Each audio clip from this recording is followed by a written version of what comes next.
Hi folks, I hope you're doing well. Today I'm going to be recording a video for this session. It's week 6. We're going to be looking at the Planet API, and I'm going to begin by opening up my Anaconda prompt, okay? So now I'm going to go to my D drive where I have my code, and basically I'm going to go to my folder where I have all of this saved. I'm going to first go activate Seer, and that should open the virtual environment that we created already for this course. And now I should just be able to Jupyter Notebook in this particular location. So I'm hoping that by this stage, none of what I just did was essentially new to you. Once it's opened up, we should be able to begin digging into the Jupyter Notebook for this week. So give it a little bit of time to load up. My machine sometimes can just be a little bit slow, but it's thinking about it.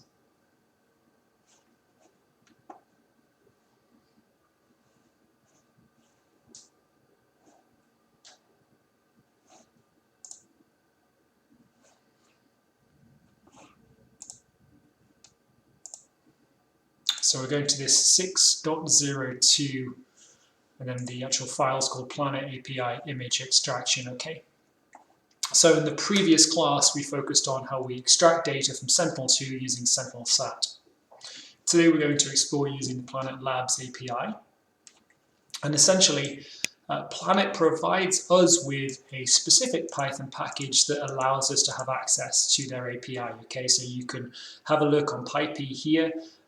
For a bit of detail about the actual package. It's a bit lightweight, but essentially they do also have it available on the GitHub there. First, what you'll need to do basically is to actually press Control-Enter on this particular box, which is basically going to say, so from within our notebook, can we install this Planet application and can it go within the virtual environment that we're actually operating in currently, okay? And basically the point of this, this package is that we're going to be able to access the highly sophisticated API, very highly nuanced API that allows us to make bespoke queries about the satellite imagery that we want to actually download. So there's Planet imagery data assets across different spatiotemporal scales. So you need to make sure that you have a Planet educational account, okay? So I've already reminded you before that you need to sign up to this. So that's available online, you can apply. Once you've got that, you're basically going to end up getting an account from Planet, okay?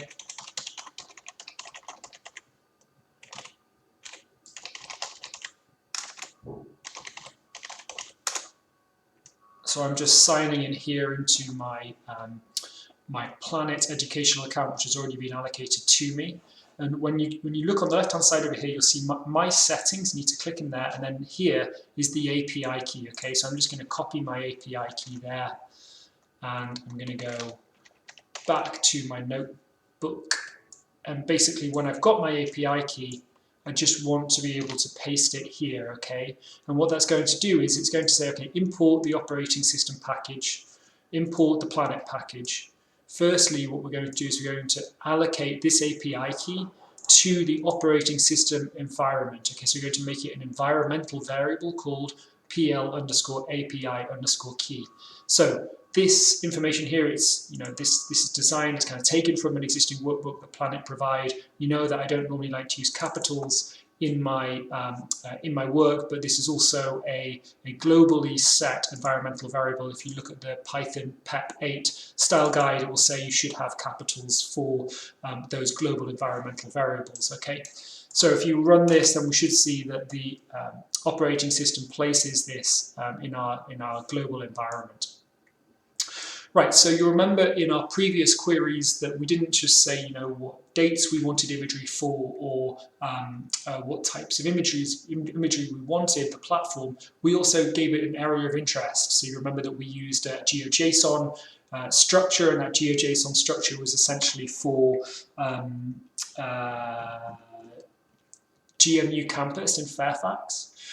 This time round, we're just going to use a fairly standard GeoJSON again. This time we've got the coordinates in here for just a box polygon, which is in Stockton, California. Okay, so we're going to enter that into our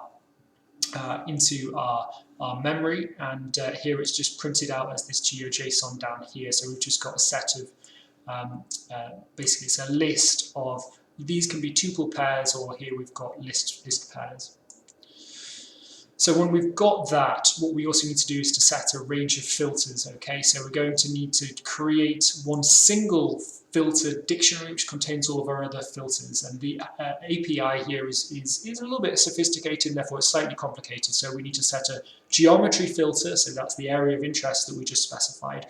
We need to set the date range filter, so that's for the periods that we want to look at for images for, and then we want to set our cloud cover filter, so this is just saying get me images which have fewer than a certain percentage of cloud cover, okay, a lower quantity of cloud cover. So we're able to take those three filters and combine it into this combined filter, okay? That's what we're going to do now. So it's fairly standard for you to basically get this type of code available from an API provider, and then essentially what you need to do is you need to understand that code and you need to put your own bespoke requirements into it, okay? So for this geometry filter here, all we're doing is we're basically just giving it the geometry shape that we've already specified, so nothing here needs to change. We're going to keep the fact it's a geometry filter, we're going to keep the field name as geometry, it's just that the config file here allocated in this dictionary is geojson_geometry.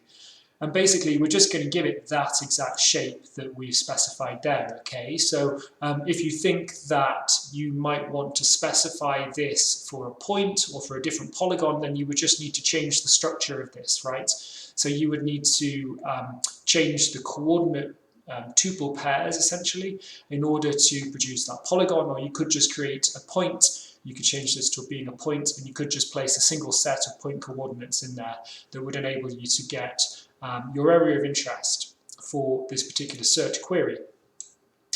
We also want to specify the date ranges, so here we're going to keep this date range filter the same. It's just that we're going to initially just use these date ranges here for the start and the end date, okay? So it's the 31st of August 2016 up until the 1st of September 2016. And then we're going to specify that as our date range filter. And then finally, for the cloud cover filter, all we're going to do is we're just going to give it a value of 50%, okay?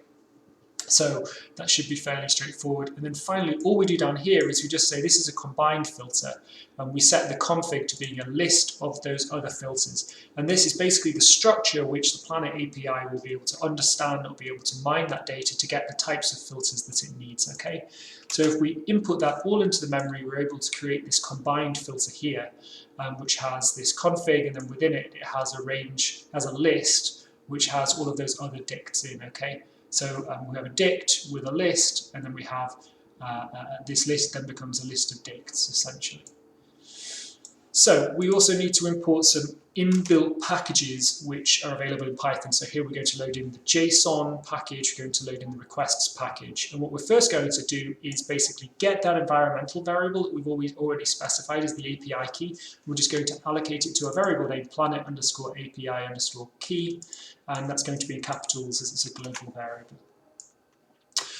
So we're going to specify that we want a planet scope scene, okay? So I'm not going to go into this in lots of detail, but you can go to the planet scope information here. It'll tell you about all the different bands that you could order. This is multispectral imagery, so you've got quite a lot of sophistication there for you to actually download and access.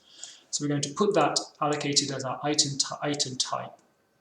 Next, what we're going to do is we're going to identify our search request dict, which is basically going to pass everything to the API. So we basically say that we want this item type, the PSS scene, and then what we're going to do is going to allocate the filter, and we're going to allocate it the combined filter. Okay, so again, another dict which holds the item type that we want a PlanetScope imagery asset, and then is going to basically take the filters, which are then, it's like a big dict with lots of other smaller dicts in as a list, okay? So that should give you all of the information that you need in order to basically put this dict into a query that goes to the Planet API. So requests, just a little thing about this, is an inbuilt package. It enables you to do a bunch of things online, like query a server. Okay, so in this case, we're going to use the function .post, which allows us to fire off a request to this particular server. And so that server is basically identified as a specific URL, and essentially we're going to give it the address that we want to go to, that URL, and then we're able to submit our Planet API key, and then the search request here, JSON equals search request, and then basically what we get returned is, oops, did I not press? There we go. I press search request. And then what we should get returned is a response from the server. Okay, so I think server response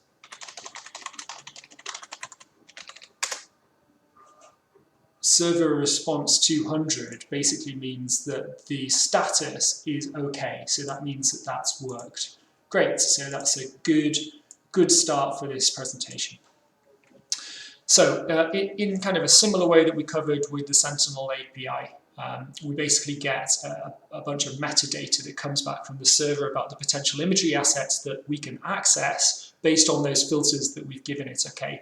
And again, we've already used JSON quite a bit. You know, you've worked with GeoJSON, so just wanted to quickly cover what JSON is. And you know, the quote from the JSON website here basically says that you know, this JavaScript object notation is a lightweight data interchange format, which is easy for humans to read, like you and I, so we can read it and we write it, and it's also easy for machines to parse and generate.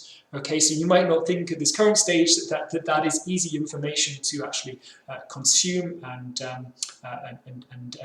you know, ingest yourself, get your head around, but actually it is very easy, you know, compared to reading binary code or other types of machine readable code, which basically isn't easy or intelligible for a human to read, right? Great. So we can basically extract these results using this .json function. We can allocate it here, and basically what we end up with is a giant dictionary of all of the information that we queried and got back from the server. So it's going to tell us the types of assets available, the locations, it's going to give us the coordinates of the geometry, it's going to tell us about the cloud cover. All of this information is basically returned to us for us to be able to search and query as we desire. Okay, so here what we're going to do is we're going to say, well, out of all of that information that we've downloaded, the results, which is in a JSON form, what I want us to do is just get the image IDs. So you'll remember that we covered this in Sentinel-2, where we just kind of got the image IDs and then we were able to specify which final image we would download based on that image ID, and we kind of need to do that here. Now, one of the ways for us to do that is basically for us to go and get, sorry, we call this something else. Go and get all of the feature IDs from within the results dict. Okay, so within results, we're going to go to the features, and then within there, it's basically, I think it's, I'm not sure of the exact data structure, but it's probably within there got either it's probably got a dictionary or a list structure. But what we're going to do is we're going to access each of the feature IDs, and we're going to put them in a list. Okay, so you can see here we've got each of the image IDs that we have basically got in the metadata from Planet. So these are all the images which fit our criteria. And this is a list comprehension, okay? So you can go and look at what that is in computer language terms. I don't think you need to focus too much on it here. You just need to understand that what this is doing is it's like a for loop which generates the results into a list in a single line, okay? So we could make an empty dict, and we could use a for loop and put our information into the empty dict, but into the empty list. But actually here, this does it on a single one-liner, okay? So you're able to iterate over everything that's in results featured and puts it into a list on a single line as we have here. So this is our list of ID. Now, we don't really care which IDs we're accessing right now. We can just get a single ID because it's available. So you can just go to the very first ID that we've got here in the list, and that's 2016, August 31st, and then there's some other information that's specified here. So,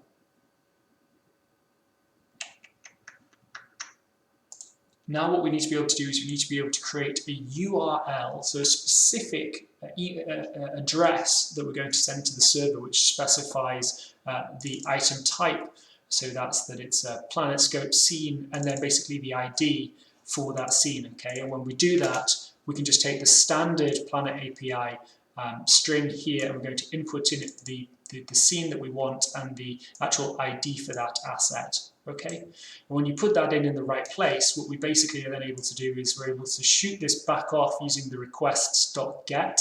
We're going to give it the URL that we want to access, and we're going to give it our Planet API key, and what we get back is a functioning response. So this response is saying, yeah, that worked. I was able to go to the server, and I was able to check that that was basically working, and your Planet API key is satisfactory. So we know that the server is open to giving you that information. Now we've got that image ID, we've actually got quite a lot of multispectral imagery assets available to us. So you've got all these different types of images, 3 bands, 4 bands, basic two bands, but basically we just need to take any basic type here. So basic analytic 4 band is fine for us to start off with. And then essentially what that's going to do is going to enable us to begin looking at whether we can download this image. Okay, so here when we go result.json basic analytic for B status, we're just checking that the actual download is active for us to access here. So finally, you might think that there's a lot of steps there, but we're going to get to the point where we can actually download this imagery now. Okay, so we just need to do a little bit of work. So we need to first get the links that we need. So these are basically the links for that particular asset. You can go through these one by one on your own machine if you like. We're going to get a self link just for that particular asset, and then we can get an activation link. So okay, this is the final link that you want. It's an activated link that enables us to download the imagery that's available. Okay. So this activation link can be provided via the requests.get function, so we can go back to the server and get the actual thing that we want to get. So here we've got a response 204, so we'll just check what that is.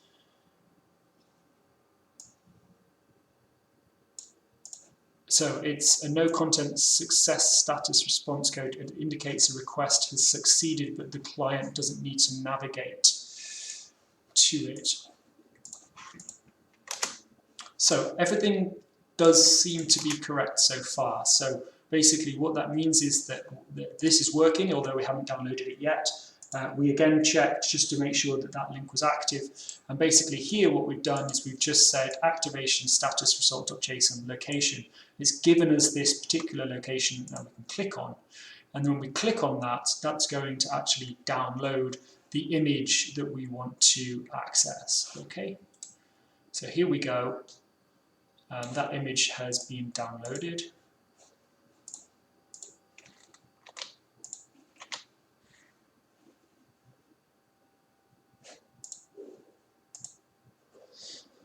So the image is on my desktop now.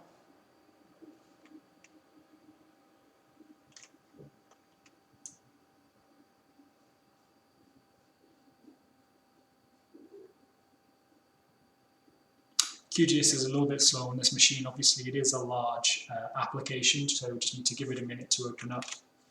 Great. Perfecto. Okay, so here's our image of Stockton, California. So that's just east of San Francisco by about an hour or so. Okay. So you can see the Bay Area here, San Francisco, Palo Alto, San Jose, Oakland. And then essentially we've got this area of Stockton that we selected over here.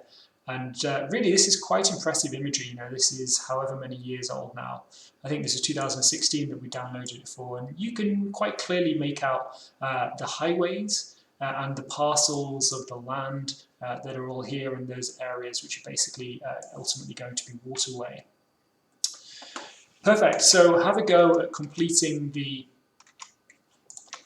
exercise and make sure that you're able to complete that for the Fairfax campus. So you're going to need to get the GeoJSON from the previous class to put it into a new script which you develop, which basically will hopefully give you the opportunity to download just a single image for a more recent time frame, okay? And then essentially what I want you to do is in the coursework, in the homework assignment, which is assignment 4, is you're going to need to basically collate the script that you got from the Sentinel-2, and you're going to need to get the script from here, from Planet, and I want you to basically develop a new GeoJSON location. So you're going to need to develop your own GeoJSON data structure like this, either for a point or a polygon, and then basically you need to download those images. Okay, so it's the trick of this assignment is not that you need to go off and write loads of code, it's that you need to work through each script and understand what each part does, and then basically get to the point where you can download a new image for the new GeoJSON area of interest that you've specified for your project. That's up to you. And then basically you do that for both API scripts, and then you're able to compare and contrast the final images that you get the hang of. And really, there's two things here. One is for you to be able to critically evaluate the images that you get out, but then the other one is for you to actually understand how to use API scripts in order to go off and obtain imagery and then access it, download it onto your machine in an automated way. And I think that will put you in really good stead for the coursework project, but also understanding more widely how APIs are used to exchange data across the internet, because they literally underpin the services which we use on a daily basis. Okay, well, without much further ado, I'm going to round off this video here, and don't hesitate to post any questions that you might have in the discussion board. Thank you very much. Goodbye.